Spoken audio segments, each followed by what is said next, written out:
বন্যায় ক্ষতিগ্রস্ত এলাকায় কৃষি উৎপাদন যেন ব্যাহত না হয় সেজন্য কৃষকদের কৃষি উপকরণ বিতরণ ও জরুরি ভিত্তিতে টেকসই বেড়িবাঁধ নির্মাণের নির্দেশ দিয়েছেন স্বরাষ্ট্রমন্ত্রী সালাহ উদ্দিন আহমদ।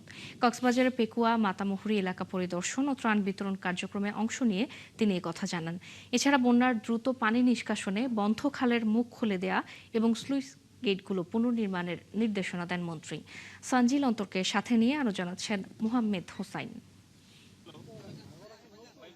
কক্সবাজারের চকরিয়া পেকুয়া মাতামুহুরী উপজেলার বিস্তীর্ণ এলাকায় বন্যার পানি নেমে গেলেও এখনো দগদগ ক্ষত বয়ে বেড়াচ্ছেন ঘরবাড়ি, ফসল ও সহায় সম্বল হারানো মানুষগুলো। এই দুর্ভোগের মধ্যে তাদের অপেক্ষা সরকারি বেসরকারি মানবিক সহায়তার। বন্যায় ক্ষতিগ্রস্ত এলাকা পরিদর্শন ও দুর্গতদের মাঝে ত্রাণ সহায়তা দিতে কক্সবাজার সফরের দ্বিতীয় দিনে শনিবার নিজ উপজেলা পেকুয়ায় যান স্বরাষ্ট্রমন্ত্রী। সেখানে ব্যক্তি উদ্যোগে ১০০ পরিবারকে ঘর নির্মাণের কর্মসূচির উদ্বোধন করেন তিনি। এ সময় নির্মাণ সামগ্রী বিতরণ অনুষ্ঠানে মন্ত্রী জানান, মাঠ পর্যায়ে জরিপ করে বন্যায় ক্ষতিগ্রস্তদের দ্রুত ভোগান্তি ভুলে চলে আসুন রিগালে। ওয়ারেন্টি সহ স্টাইলিশ কালেকশন নিয়ে রেডি রিগাল ফার্নিচার। বাসনের ব্যবস্থা নিচ্ছে সরকার। সাম্প্রতিক বন্যায় যারা ঘরবাড়ি হারিয়েছে, নিশ্চিহ্ন হয়েছে, তাদের মধ্যে যতদূর সম্ভব এটা জরিপ করে তাদের সকলকে এই সাহায্য যেন আমরা করতে পারি, তারা করতে পারে, এটা আমি আহ্বান জানাচ্ছি। আর যারা সমাজের বিত্তবান মানুষ, দেশের বিত্তবান মানুষ, তারা যেন দরিদ্র মানুষের পাশে দাঁড়ায়, এই আহ্বান করি। আমরা জনগণের সরকার, জনগণের দ্বারা নির্বাচিত সরকার, জনগণের জন্য সরকার। সেই জন্য আমরা জনগণের বিপদে আপদে সবসময় আমরা জনগণের পাশে থাকব।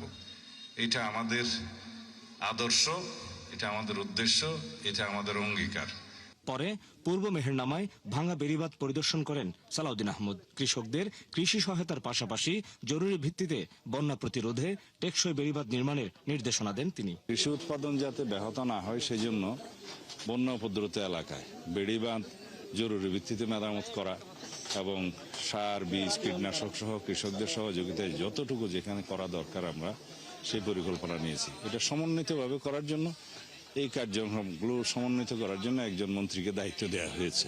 আমাদের এলাকায় যেগুলো রাস্তাঘাট নষ্ট হয়েছে, বেড়িবাঁধ নষ্ট হয়েছে, এগুলো পরিদর্শন করে জরুরি ভিত্তিতে মেরামতের ব্যবস্থা নিচ্ছি এবং যারা ক্ষতিগ্রস্ত মানুষ তাদেরকে যথাসাধ্য সম্ভব সরকারিভাবেও বেসরকারিভাবেও নিজস্ব উদ্যোগে সাহায্য করার চেষ্টা করছি। আমার পিছনে যে বেড়িবাঁধটি রয়েছে এটির ভাঙনের ফলে পেকুয়া চকরিয়া মাতামুহুরীর বিস্তীর্ণ এলাকা এবারের বন্যায় প্লাবিত হয়েছে, ক্ষতিগ্রস্ত হয়েছে মানুষের ঘর, ফসলি জমি। স্বরাষ্ট্রমন্ত্রী সালাউদ্দিন আহমেদ এই বেড়িবাঁধ পরিদর্শনে এসে এখানকার মানুষের সব থেকে বড় দাবি একটি টেকসই বেড়িবাঁধ, সেই বেড়িবাঁধ নির্মাণের আশ্বাস দিলেন।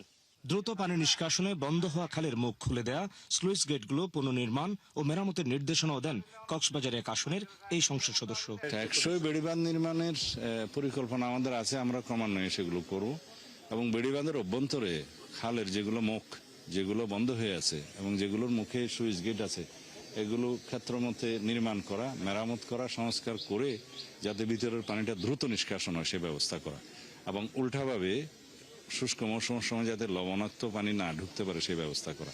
তা আমরা পানি উন্নয়ন বোর্ডের সাথে বসেছি, এখানে সুইচ গেট ব্যবস্থাপনাটার নতুন নির্দেশনা আমরা দিচ্ছি।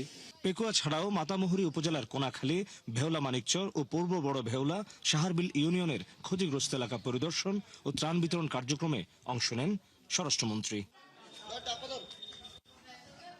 মোহাম্মেদ হুসাইন, ৭১, কক্সবাজার।